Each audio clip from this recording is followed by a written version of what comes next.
بسم الله والصلاة والسلام على رسول الله سيدنا محمد وعلى آله وأصحابه أجمعين. ازيكم يا حبايبي؟ عاملين ايه؟ يا رب تكونوا بخير. وحشتوني كتير من الفيديو اللي فات. النهاردة بقى هعمل معاكم فيديو كتير جديد، بقالنا كتير ما عملناش بقى كنس ومسح الشقة كده. تعالوا معايا هنكنس بقى ونمسح الشقة كده ونظبطها. انا ما بعرفش اعمل بصراحة بالشرشوبة. ما بقتنعش بالمسح البلاط الا لما اكون بالخيشة كده بايديا زي ما انتم شايفين. باحس بقى إن كده البلاط بينضف أكتر. قبل ما أبدأ بقى الفيديو اللي لسه بيشوف قناتي لأول مرة ينزل تحت يعمل اشتراك للقناة ويفعل جرس التنبيهات على كله عشان يوصله إشعار بأي فيديو جديد أنا بنزله. وكمان لو عجبكم الفيديو حطوا اللايك.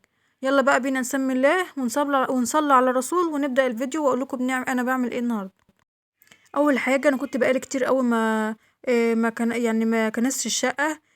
جو الشتا طبعا. فالواحد بقى بيكسل بقى كده بيروح جاي واخد المقشة ويقش كده السجاد كده وخلاص من على الوش وخلاص. قلت لأ ما بدهاش بقى النهاردة بقى نقوم كده نتنشط كده ونتشجع كده ونتحرك من تحت البطانية ونشيل بقى كل حاجة كده من مكانها قومي بقى اتنشطي وتشجعي معايا. قومي بقى كنوز شقتك كده وروقيها بقى وخليها فله كده عشان تبقى الشقة ريحتها حلوة كده وعلى رأي المثل اكنس بيتك ورشه ما تدري مين هيخش. كنت بقى النهارده اعمل بقى امسك الشقه كده واعمل لها تنظيف عميق بقى كده التنظيف العميق للشقه كنس ومسح وترتيب بقى وترويق وكله مع بعض. بس انا اول حاجه بقى هبدأ بايه؟ اول حاجه طبعا هبدأ اهوت بالسراير. زي ما انتم شايفين كده يعني الشقه بتاعتي يعني على قد حالها وكده يعني. الحمد لله. فضل ونعمة من ربنا. كمان البيت ده برضو مباني برضو قديمة برضو كده. آه دوت الدور الأرضي يا جماعة تحت وكده بالنسبة للناس اللي عارفة شقتي وكده. ده الدور الأرضي اللي تحت اللي هو بتاع سلفتي تحت.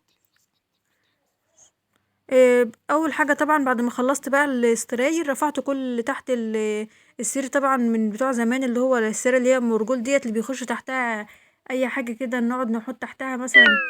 اي حاجه احنا مش عايزينها نحط تحتها كل حاجه في الجهاز احنا مش عايزينها. والاوضه بقى كان فيها السرير والتلاجة والبوفيه اللي هو القطع الخشب اللي انتوا شايفينها ديت برضو. البنات حاطين فيها هدوم زي ما انتوا شايفين.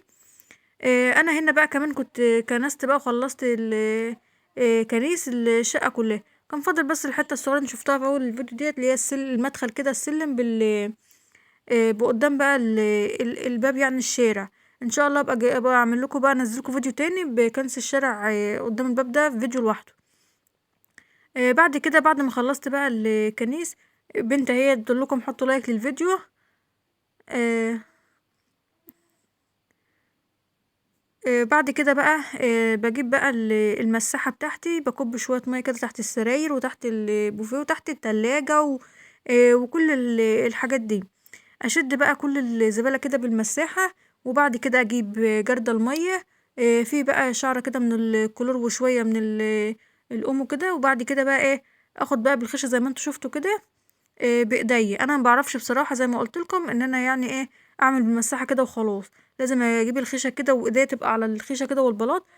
بعرف اتحكم بحس ان البلاط بينضف اكتر من انه يعمله كده بالمساحة وخلاص. كده خلصت بقى الاوضتين اهو زي ما انتوا شفتم. ما فاضلش بقى الا الصالة. هي الصالة اللي قدامكم ديت شلت برضو كل حاجة هوت فيها. وطبعا يعني انا بصراحة ما عنديش يعني عفش كتير ولا حاجة زي ما انتوا شايفين. يعني هو يعني حاجة بسيطة كده بس الحمد لله. ان شاء الله ان انتوا تقفوا جنبي والقناة تكبر واجيب كل اللي نفسي فيه وبناتي فيه محتاجين. المهم بقى يا حبايب قلبي. كنت خلصت اهوت بقى جبت كبيت بقى كده شوية جردلين كده مية نضيفة اهوت. وابدأ بقى بعد ما شديت الزبالة اللي على البلاط رجعت بقى حطيت كمان جردلين كده من المية. وبعد كده بقى هشد المية اهوت دي كلها المية دي كلها بقى زيادات هشدها بقى بالمساحة. مفيش بقى لا شرشوبة بقى ولا حاجة يعني الحمد لله. معرفش اعمل بيها يعني بصراحة. المهم بقى هشد بقى كل المية الزيادة ديت بالمساحة.